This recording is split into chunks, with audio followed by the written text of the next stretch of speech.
നടന്ന 3 ഫൈനലുകളും പാലക്കാടിനാണ് സ്വർണം. 3000 metre junior ഗേൾസിൽ കൂടി പാലക്കാട് സ്വർണം നേടിയിരിക്കുകയാണ്. അർച്ചനയാണ് സ്വർണം നേടിയിരിക്കുന്നത് മുണ്ടൂർ സ്കൂളിന്റെ. എന്ത് തോന്നുന്നു? സന്തോഷമുണ്ട്. എങ്ങനെയുണ്ടായിരുന്നു കോമ്പറ്റീഷൻ? നല്ല ടഫ് ഉണ്ടായിരുന്നു കോമ്പറ്റീഷൻ. രണ്ടാമത്തെ പ്രാവശ്യമാണ് മീറ്റ് ചെയ്യുന്നത് സ്റ്റേറ്റ് വന്നിട്ട്. കഴിഞ്ഞ വർഷം ഗോൾഡായിരുന്നു, ഇപ്രാവശ്യം ഗോൾഡാണ്. സന്തോഷം.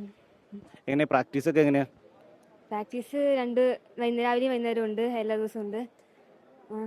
എന്നാണ് ഈ മുണ്ടൂർ സ്കൂളിൽ എത്തിയത്? 7 ഗ്രൗണ്ടിലേക്ക് വരാൻ തുടങ്ങിയത്. ഈ മറ്റുള്ള കുട്ടികളായിട്ട് ഓടുമ്പോൾ ഒരു മീറ്റർ റെക്കോർഡൊക്കെ പ്രതീക്ഷ ആ രീതിയിലുള്ള പ്രകടനം ഉണ്ടായിരുന്നു തോന്നുന്നുണ്ടോ? അറിയില്ല, ടൈം അറിയില്ല. കണ്ടീഷൻ, വെതർ കണ്ടീഷനൊക്കെ വെച്ചിട്ട് കുഴപ്പമില്ല. ഈ മുണ്ടൂർ സ്കൂളിലെ മാഷും നമ്മളോടൊപ്പം ഉണ്ട്. മാഷെ, 3 മെഡലായി ഇപ്പോൾ 2 ഇവന്റുകളിൽ നിന്നായിട്ട്. വളരെ സന്തോഷമുണ്ട്. കാലാവസ്ഥ നല്ല കാലാവസ്ഥയുണ്ട്, കുട്ടികൾക്ക് നല്ല രീതിയിൽ പെർഫോം ചെയ്യാൻ പറ്റിയിട്ടുണ്ട്. കുഴപ്പമില്ല, നല്ല രീതിയിൽ ചെയ്യാൻ പറ്റിയത് വളരെ സന്തോഷമുണ്ട് ഞങ്ങൾക്ക്. അർച്ചനയുടെ പ്രകടനത്തെ എങ്ങനെയാണ് നോക്കി കാണുന്നത് ഒരു പരിശീലകൻ എന്ന നിലയിൽ? കഴിഞ്ഞ വർഷം അർച്ചന ജൂനിയറിൽ ഗോൾഡ് തന്നെയാണ്, അത് ഈ വർഷം നിലനിർത്തിയിട്ടുണ്ട്. ഇപ്പം ജഗന്നാഥനാണെങ്കിലും കഴിഞ്ഞ വർഷം ജൂനിയറിൽ ഗോൾഡ് തന്നെയായിരുന്നു, അത് നിലനിർത്താൻ പറ്റിയിട്ടുണ്ട്.